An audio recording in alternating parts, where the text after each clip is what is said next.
Velnash pressed his crystalline hand against the observation window and watched the human ships arrive. They were ugly things, he thought. Not like the elegant vessels of the Korathi Empire, with their flowing silver hulls and soft lights. Human ships looked like they had been beaten with hammers. Scarred metal, sharp angles, and weapons everywhere. So many weapons. He had been studying humans for 30 years now. They were fascinating creatures. These bipedal mammals, from a water world they called Earth. They had reached the stars only 2 centuries ago, barely infants by galactic standards. The Korathi Empire had been traveling space for 10,000 years. Velnash had seen civilizations rise and fall like waves on a shore. But humans were different. They expanded fast. Too fast. They built colonies on worlds. Other species considered too dangerous. They modified their own bodies, with machines. They created artificial intelligence that scared even the ancient races. And they never stopped building warships. That was why the Galactic Council had summoned them today. The docking bay doors opened with a hiss of atmosphere. 2 humans stepped through, and Velnash studied them carefully. The male was tall for his species, with dark hair and eyes that seemed to see everything at once. He wore a simple military uniform with captain's insignia. The female beside him was shorter, with parts of her body replaced by advanced cybernetics that gleamed under the station lights. A commander's rank sat on her shoulders. Captain Hajun and Commander Yuna of the Terran Defense Fleet, announced the council's speaker, a floating orb of pure energy. You stand before the Galactic Council to answer charges of aggressive expansion and militarization. Velnash moved closer, his 6 limbs carrying him silently across the chamber floor. He was the official observer, meant to record everything for the historical archives. But really, he was here because he understood humans better than most. Hajun bowed slightly, a human gesture of respect. We thank the Council for this audience. Your thanks are not required, spoke Elder Mothrak, a being of pure thought existing in a containment field. Humanity has built more warships in the last decade than any species in recorded history. You fortify every world. You train every citizen for combat. Explain yourselves. 1. Yuna stepped forward. Her cybernetic eyes flickered with data streams. We are preparing for the Void Swarm. Silence filled the chamber. Then laughter. Not cruel laughter, but the kind adults give to children who believe in monsters under the bed.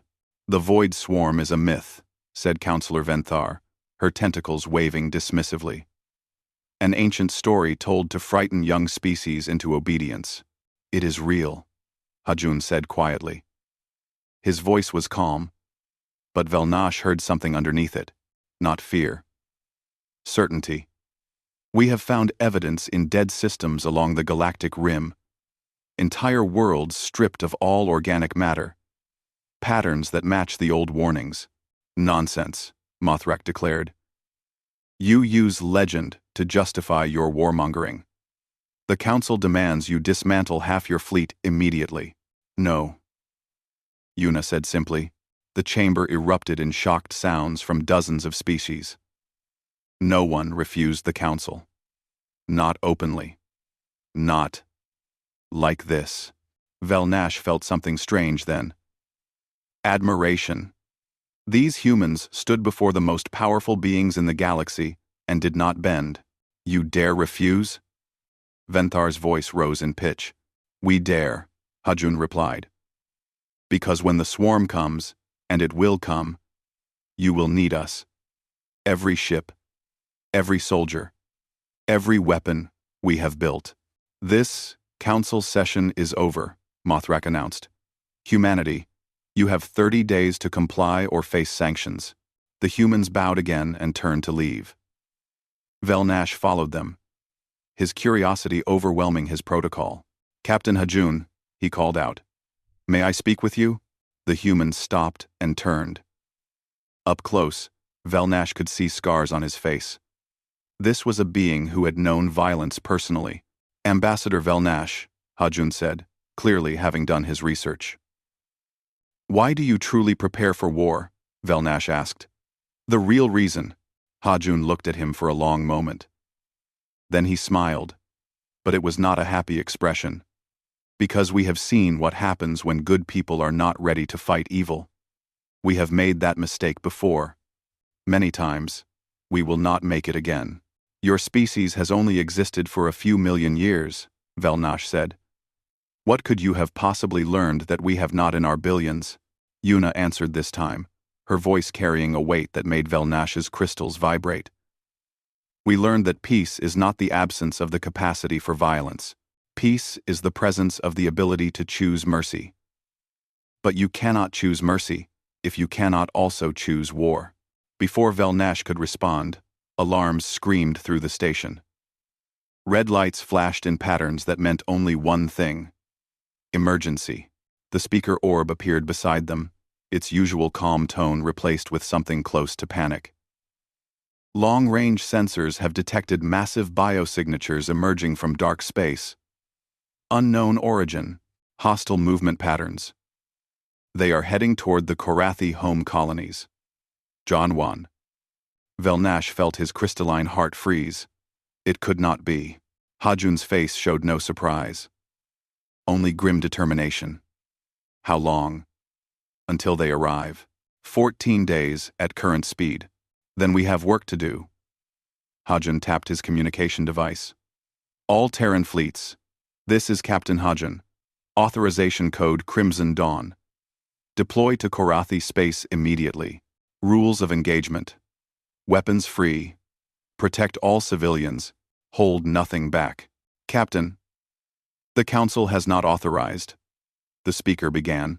We do not need authorization to save lives, Yuna interrupted. We need authorization to sit back and let people die. And we will never do that. No. Velnash watched them stride toward their ship, moving with purpose while chaos erupted around them. The council chambers were filled with panic now, species that had forgotten how to fight, scrambling to remember. But the humans moved, like they had been expecting this moment. Maybe they had been, as their ship undocked and jumped to faster than light speed. Velnash made a decision. He sent a message through official channels requesting permission to embed with the human fleet, as an observer. His people needed to understand what was coming. More importantly, they needed to understand the humans who were going to meet it. The approval came within an hour. Velnash gathered his recording equipment and boarded a transport to follow the human warships. He had studied humanity from a distance for 3 decades. Now he would see them up close. Now he would watch them march to battle. And something deep in his ancient soul whispered that nothing would ever be the same again. The human carrier, Indomitable, was nothing like Velnash expected. He had imagined cold metal corridors and soldiers marching in perfect formation. Instead, he found organized chaos. Crew members moved with quick efficiency. But they talked to each other. They laughed. They shared food from small packages during brief breaks. They were so alive. Ambassador Velnash, welcome aboard. Commander Yuna approached him, her cybernetic legs making soft clicking sounds on the deck plates. Captain Hajun asked me to show you around before we reach the Korathi colonies. How long until arrival? Velnash asked. 6 hours. The swarm will be there in 12. She gestured for him to follow. We will be early. That is the plan. As they walked, Velnash saw things that confused him. Soldiers checking weapons while singing strange songs together. Engineers painting small symbols on missile casings. A medical bay where staff rehearsed emergency procedures with intense focus. Why are they singing? He asked. Yuna smiled, an expression that did not reach her artificial eyes. And the symbols on the weapons? Messages for the enemy. Old Earth customs. This one says, return to sender. That one says, gift from humanity with hate. She saw his confusion and added, humor helps us face death. We joke about the things that scare us most. They reached the observation deck. Through the transparent hull, Velnash could see dozens of human warships flying in formation. Beyond them, hundreds more signatures appeared on sensors. "This is your entire fleet," he said in wonder. "No. This is 1/3. The other fleets are defending our own colonies, and heading to 2 other systems, the swarm is attacking." Yuna pulled up a holographic display. "The swarm moves in 3 directions at once. They are testing us. Testing the galaxy. 3 targets?" But the council said. The council was wrong. Her voice was not angry. Just stating fact. "We tried to warn them. Now we save who we can." An alarm sounded. The crew moved faster, each person going to their station without panic. Just speed. Just purpose. Captain Hajun's voice came through the ship's speakers. "All hands, prepare for combat drop. We are entering Korathi space now. The swarm has already begun landing. Our mission is simple. Evacuate civilians and kill everything else." The ship dropped out of faster-than-light travel, and Velnash saw hell. The Korathi colony world below was dying. Black ships, organic and writhing with impossible geometries, covered the sky like insects. On the surface, the swarm moved in waves of flesh and teeth and too many limbs. They consumed everything. Buildings dissolved into organic matter that fed the swarm's growth. Korathi civilians ran screaming through streets while monsters hunted them. "Deploy dropships," Hajun ordered. "Get those people out." Human ships dove toward the planet's surface, their armor already taking fire from swarm biocannons. They did not slow down.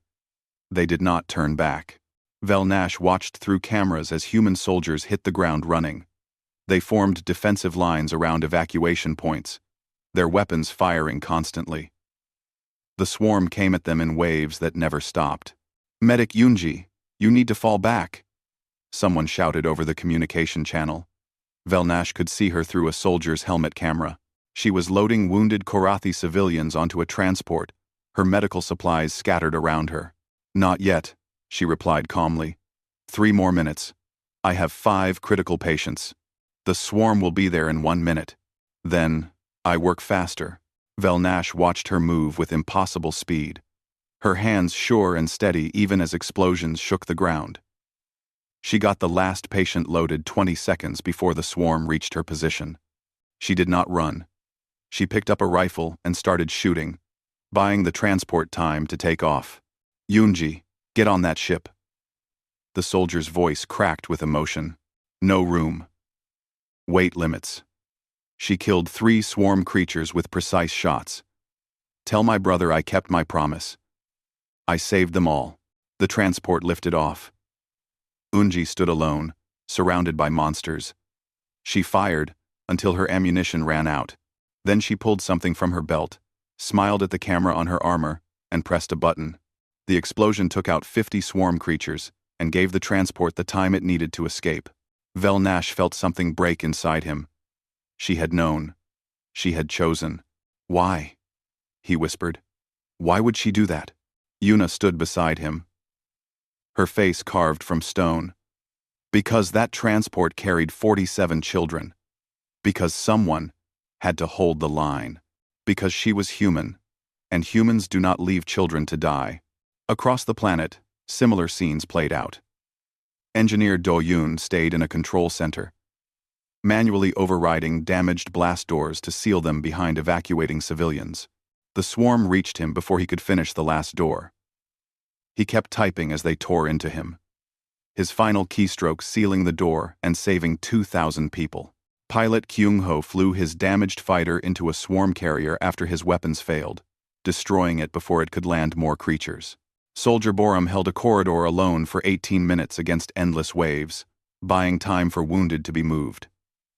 When they found his body later, he had killed 200 swarm creatures. His weapon was empty.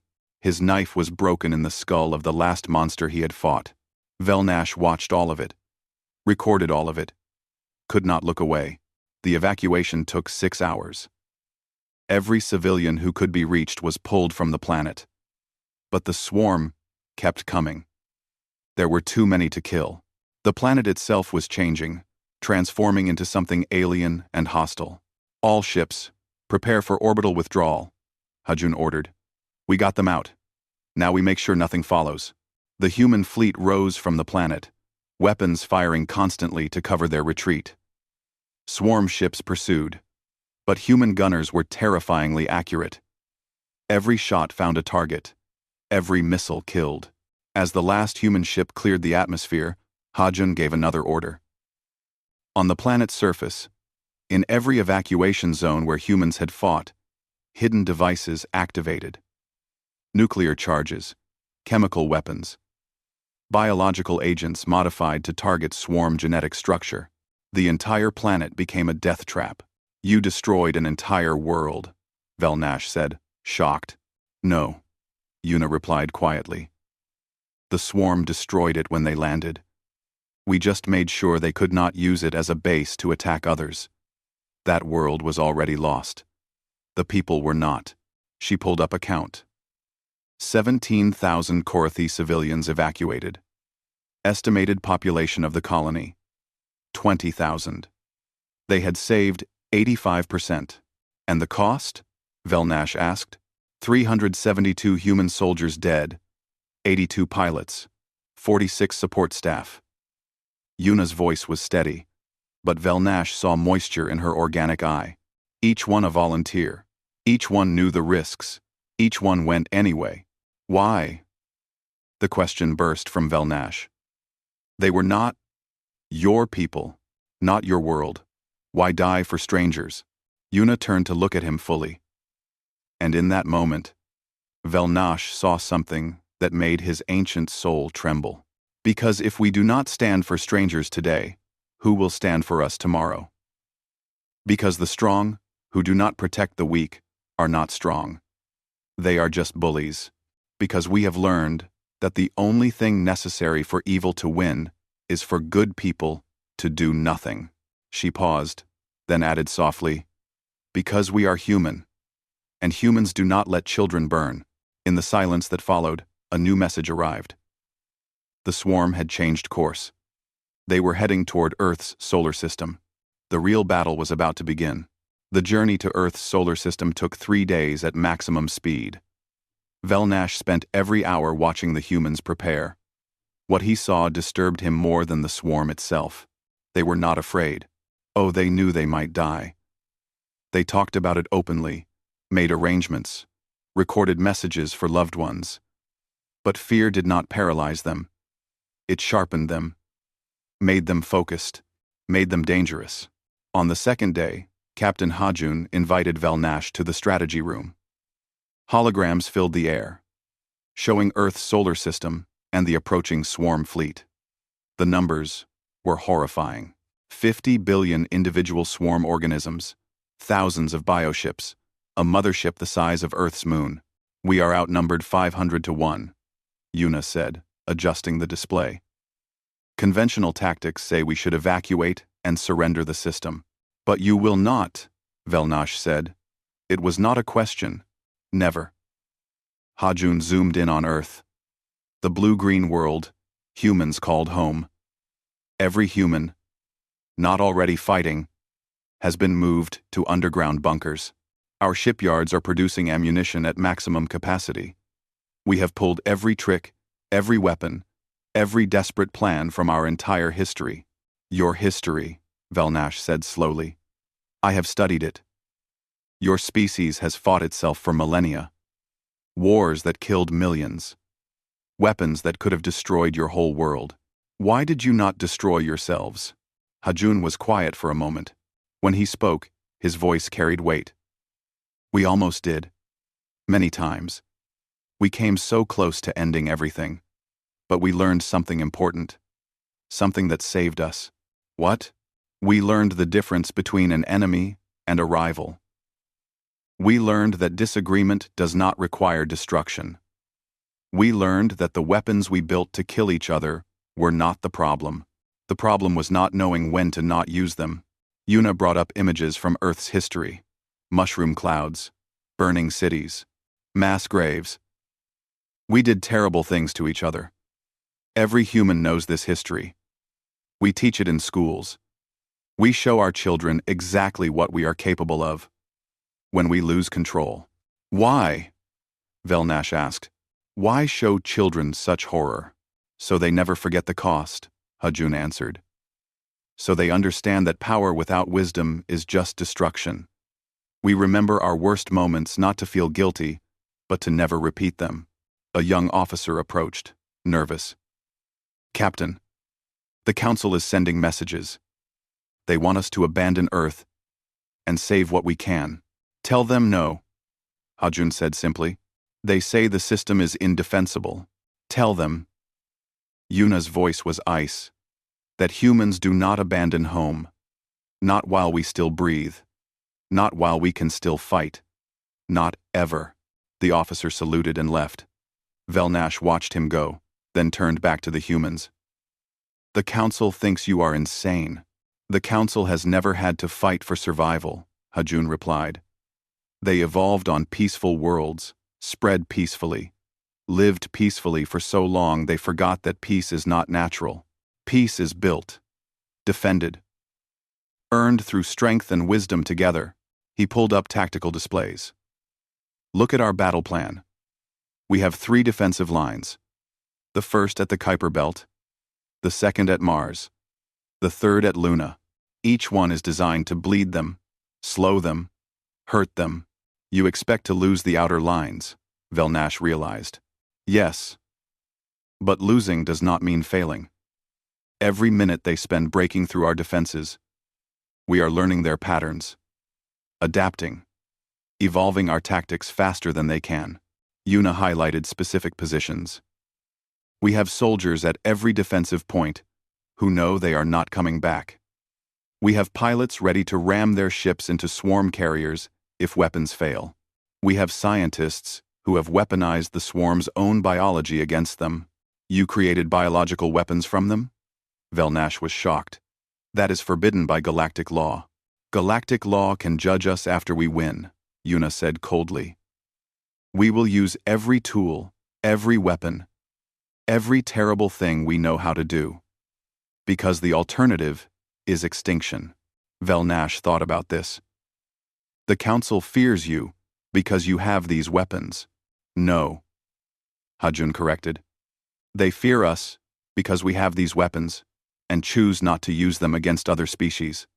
They fear us because we could burn the galaxy if we wanted to, but we do not want to. That restraint, that choice, that is what makes them truly afraid. A message came through. The swarm had entered the outer solar system. Battle would begin in 6 hours. Velnash watched the crew move to battle stations. No panic, just grim determination. He saw a young engineer, couldn't have been more than 20 Earth years old, checking explosive charges with steady hands. Are you afraid? Velnash asked her. She looked up, surprised someone was talking to her. Yes, sir. Terrified. To auction. 2. Then why do you not run? She smiled, and it was the saddest thing Velnash had ever seen. Because my little sisters are in the bunkers on Earth. Because my parents are too old to fight, but not too old to fear. Because if I run, who protects them? Who stands between them and the monsters? She went back to her work. Besides, humans have a saying, courage is not the absence of fear. Courage is being afraid and doing it anyway. The first alarm sounded. Long-range sensors detected the swarm entering the Kuiper Belt. Human forces stationed there opened fire immediately. The battle for Earth had begun. Velnash found himself in the observation deck, unable to look away. The outer defense line was made up of automated weapons platforms, minefields, and suicide drones. Nothing that required human lives to operate. But there were volunteer crews stationed on 3 fortified asteroids, calling out swarm movements and coordinating the automated defenses. They knew the swarm would reach them eventually. They stayed anyway. Asteroid Base 3, you need to evacuate now, a voice called over communications. Negative, came the reply. Velnash recognized the voice. Soldier Borum, who he had thought died on the Korathi world. He had survived, only to volunteer for another suicide mission. We still have firing solutions. We stay until we do not. The swarm reached the asteroid, the transmission cut off. But not before Borum's last words. Kill them all. For humanity. For everyone.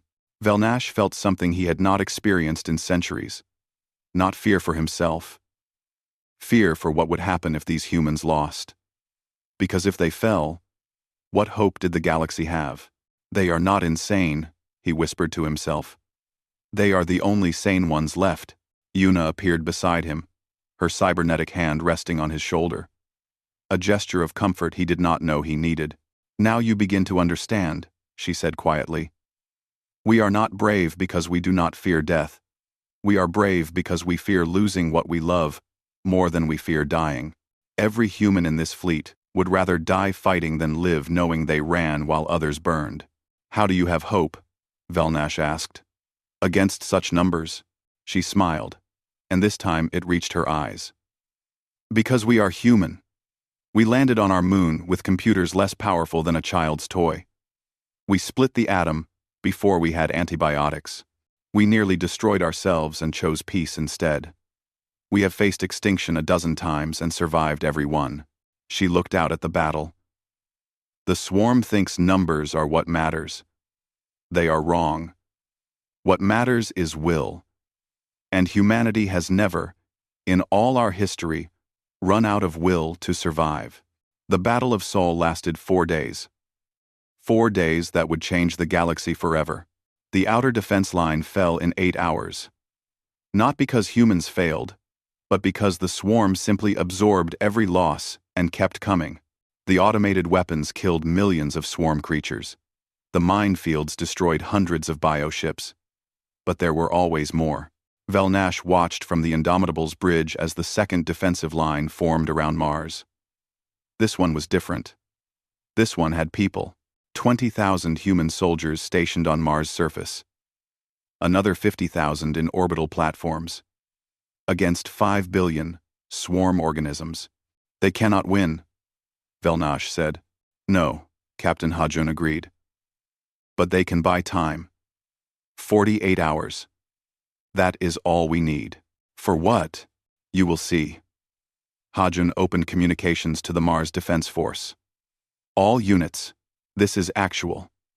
You know your mission. You know what we ask of you. Make them pay for every meter. With not Siska. With actually. Make them remember that humanity was here. Understood actual. Mars defense out. The swarm hit Mars like a tidal wave. They landed in the ancient canyons, on the polar ice caps, in the sealed cities where human colonists had lived for 100 years. And everywhere they landed, they met humans who refused to break. Sergeant Heijin commanded a platoon defending a canyon pass. 300 soldiers against a horde that numbered in the millions. They built barriers from destroyed swarm bodies. When ammunition ran low, they used explosives. When explosives ran out, they used blades.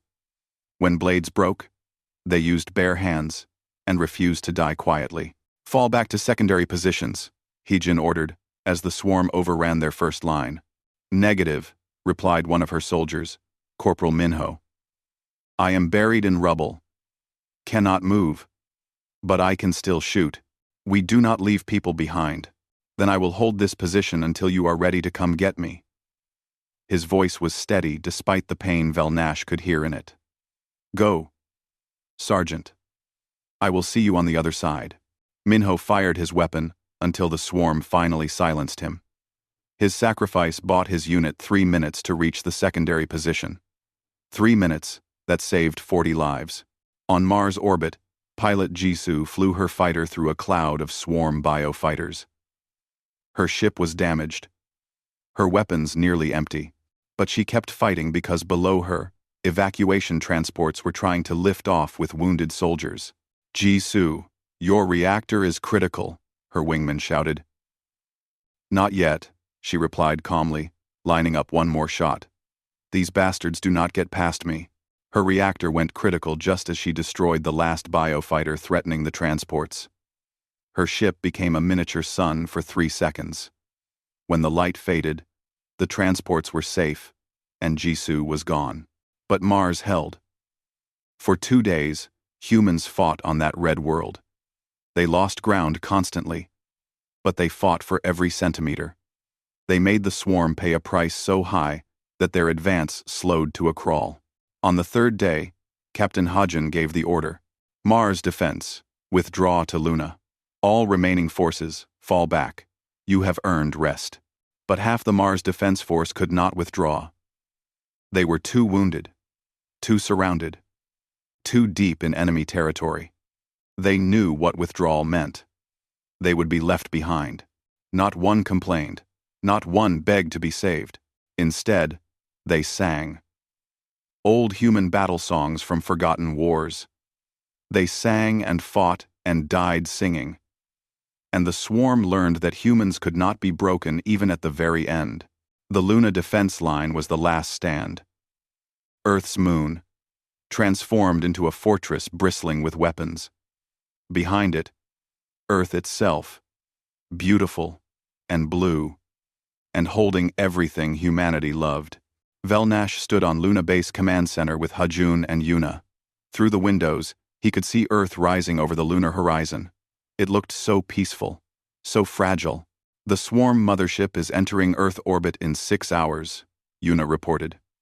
Her voice was steady, but Velnash could see the tension in her cybernetic frame. Once it reaches position, it will begin terraforming, converting Earth's atmosphere to something they can breathe. Everything on the surface will die.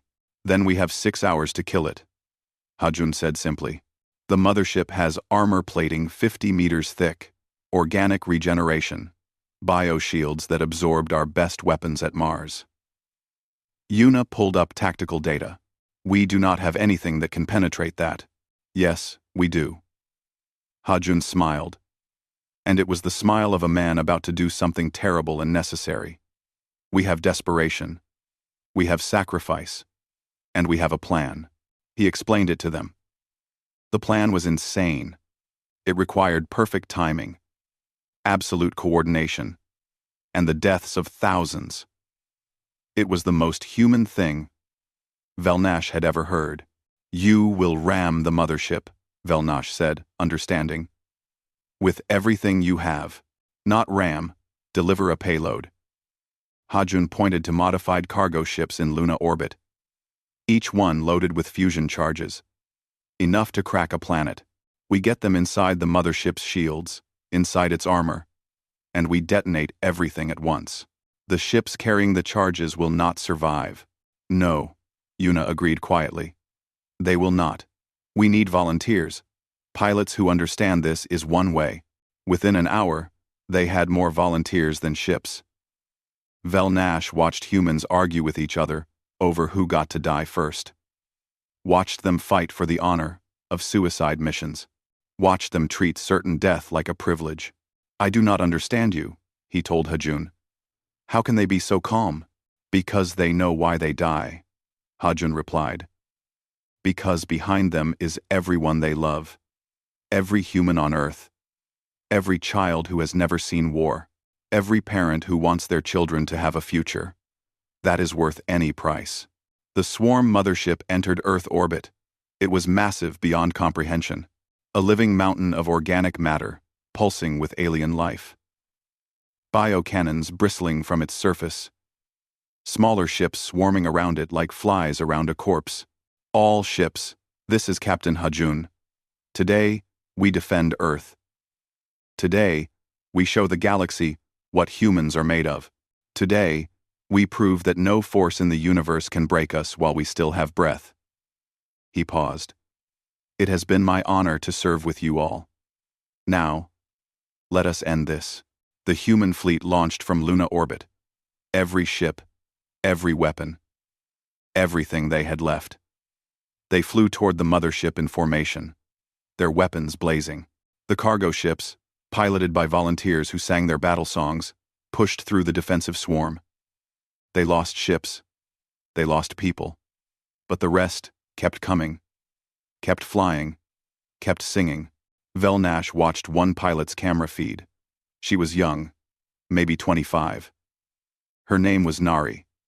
Her ship was on fire, Her armor breached, but she kept flying. "This is Cargo 7, she said calmly. "I am hit but still functional." Proceeding to delivery point. "Cargo 7, you have fires in engineering," someone shouted. "I know," Nari replied. "But I do not need engineering where I am going." Her ship, burning and dying, smashed through the mothership's shields. She flew into a canyon-sized wound in its armor, into the organic corridors where no human should be able to survive. And there, in the heart of the enemy, she detonated her payload. 11 other cargo ships did the same. 11 more volunteers who flew into hell because Earth needed them to. The mothership's interior became a storm of fusion fire. 12 miniature suns burning simultaneously inside its armored shell. The explosions tore through organic matter, destroyed biosystems, carved the mothership apart from within. It took 7 minutes to die.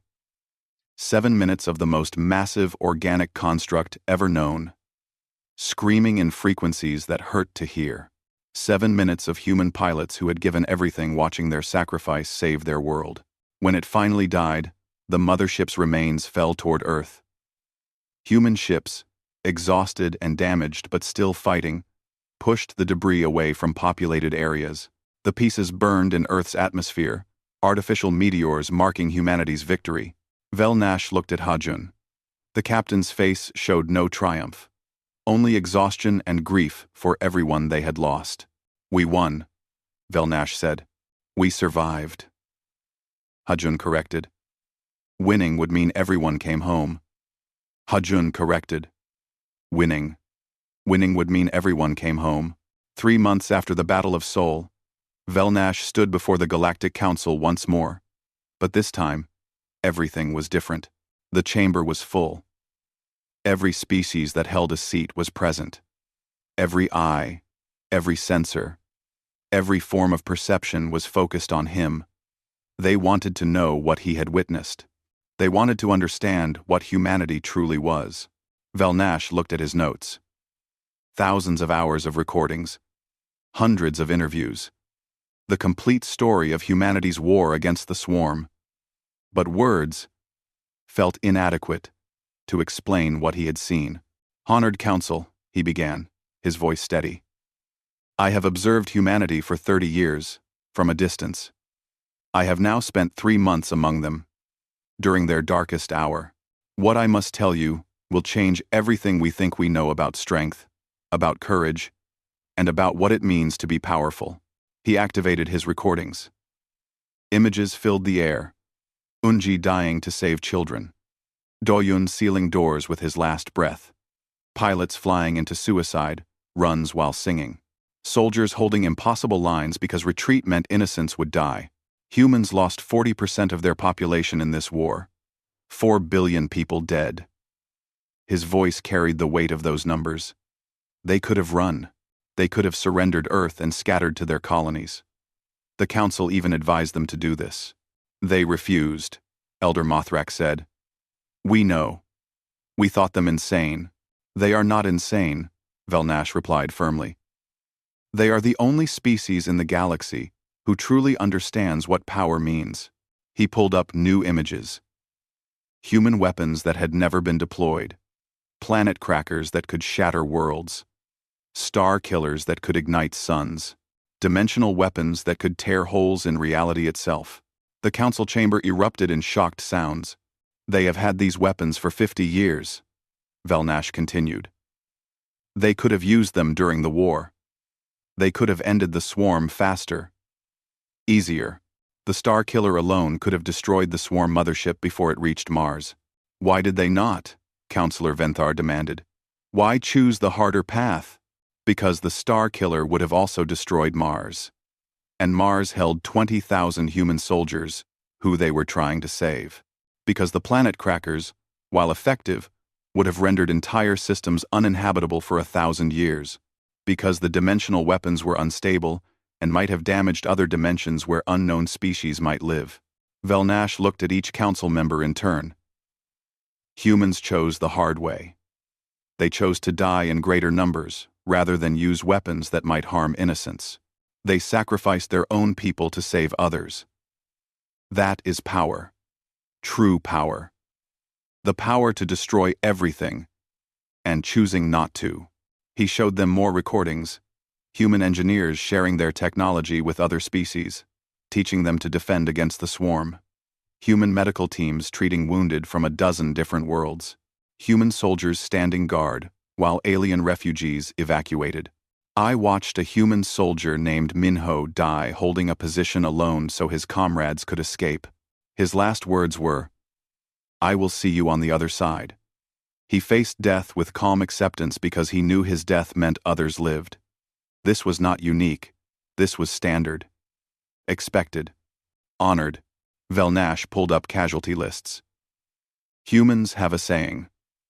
All gave some gave all. They honor those who die in service. Not as failures or victims, but as heroes. Death in defense of others is their highest honor. But why? Mothrak asked, genuinely confused. Why value individual lives less than the collective? You misunderstand. Velnash corrected. Humans value individual lives intensely. That is exactly why they sacrifice themselves. Each person who dies in battle does so knowing their death protects specific individuals. Unji died for 47 children she could name. Jisoo died for the pilots in those transports she was protecting. They value life so much they will pay any price to preserve it. He showed the final battle recordings. Cargo ships flying into the mothership. Pilots singing as they died. Captain Hajin watching his people sacrifice everything. Commander Yuna told me something during the battle. She said, "We are not brave because we do not fear death. We are brave because we fear losing what we love more than we fear dying." Velnash paused. That is humanity's strength. Not their weapons. Not their tactics. Their absolute, unbreakable will to protect what they love. The council was silent. Velnash could feel their fear. Not of humanity's weapons, though those were terrifying. Fear of what humanity represented. A species that could not be broken, could not be intimidated, could not be made to surrender while they still drew breath. There is more you must know, Velnash continued. After the battle, I asked Captain Hajun what would have happened if they lost. If the swarm was winning. He showed me protocols I wish I had never seen. He displayed classified human documents. Final measures. Last resorts. Plans that made the deployed weapons look gentle. If Earth fell, humans had plans to evacuate as many people as possible, and then destroy Earth completely so the swarm could not use it. If that failed, they had plans to destroy the entire solar system. If the swarm spread beyond their ability to contain, they had plans to detonate stars, collapse space-time, unleash weapons that would sterilize entire galactic arms. The Council recoiled in horror. They would rather destroy everything, including themselves, than let evil win, Velnash said quietly. That is why you should fear them. Not because they want to destroy, but because they will if they must. Without hesitation. Without mercy. And with complete certainty that they are doing the right thing. Counselor Venthar spoke, her voice shaking. How do we protect ourselves from such a species? You do not, Velnash replied. Because you cannot, but you do not need to. He smiled, his crystalline face reflecting light. Humans only use such measures against existential threats. Against evil. Against enemies who threaten the innocent. They have had these weapons for 50 years, and never used them on another species. Not once. Not even when we insulted them, sanctioned them, demanded they disarm. Because they chose mercy. Mothrak said slowly. Understanding dawning. Because they are powerful enough to choose mercy, Velnash corrected. The weak cannot afford mercy. The strong can choose it freely. And humans are the strongest species I have ever encountered because they have the capacity for infinite violence and the wisdom to restrain it. He pulled up one final image. Earth. Blue and green and beautiful. Still alive. Still home to billions of humans who had survived. I saw humanity march to battle. I saw them face extinction. I saw them lose millions of their own people. And I saw them win not through superior weapons or numbers, but through absolute refusal to surrender what they love. Velnash's voice grew firm. The stars do not fear humanity's weapons. The stars fear humanity's resolve. Because, when humanity decides something must be protected, when they draw that line and say, no further, not even oblivion itself can make them yield. The council voted that day. Humanity was offered a permanent council seat, not as punishment, as recognition, as hope, because if the swarm had taught them anything, it was that the galaxy needed humans, needed their strength, needed their willingness to stand against the dark. Captain Hajun accepted the council seat with grace, but he made them understand one thing. We will serve on your council. We will help defend the galaxy. But understand this. If you ever ask us to abandon innocence, if you ever demand we stand aside while others suffer, we will refuse. We will fight. We will do what is right, even if the entire galaxy stands against us. And the council accepted this. Because they had learned what Velnash learned. You do not control humans. You do not threaten them. You do not try to make them submit. You stand with them. You treat them with respect. You trust that when darkness comes, they will be the ones holding the line. Velnash retired to Earth after his testimony. He spent his remaining years writing the definitive history of the Battle of Sol. He interviewed survivors, visited memorials, attended ceremonies where humans honored their dead. He learned their customs, learned to appreciate their music, their art, their stubborn refusal to let tragedy define them. Watched them help other species defend against swarm remnants. Watched them give freely of their knowledge, their resources, their protection. On his last day, surrounded by human friends who had become like family, Velnash recorded his final thoughts. I came to observe humanity, and instead I learned from them. I thought my long life and ancient wisdom made me superior. I was wrong. Humans taught me that wisdom is not about living long, it is about living well. It is about choosing to protect the weak when you have the power to ignore them. It is about choosing mercy when vengeance would be easier. It is about choosing hope when despair would be justified. I saw humanity march to battle, and I marched with them. I saw them face impossible odds and refuse to break. I saw them die by the millions and never surrender. And I learned the most important lesson of my long life. He looked at the humans gathered around him, these strange, stubborn, beautiful creatures who had taught him what true strength meant. The measure of a species is not their weapons or their technology or their lifespan. The measure of a species is what they choose to do when everything is at stake. And by that measure, humanity stands taller than any species I have ever known. I saw them march to battle. And now I know why even the stars fear them. Because humanity does not know how to quit. Because they would rather die standing than live kneeling. Because when they love something, they will burn the universe to ash before they let it fall. That is why we should never be their enemy. And that is why we should always strive to be worthy of being their friend. Velnash died that night, peacefully, surrounded by humans who mourned him as one of their own. They buried him on Earth, in a place of honor, with a simple stone that read, Ambassador Velnash of the Korathi Empire, friend of humanity. He stood with us when it mattered most. And across the galaxy, whenever someone asked why even the most powerful species treated humans with respect, they were shown Velnash's recordings. They were told the story of the Battle of Sol. They learned why you do not threaten humans. You honor them. You stand with them. You trust them. Because when darkness comes again, and it always does, you want humans on your side. Always.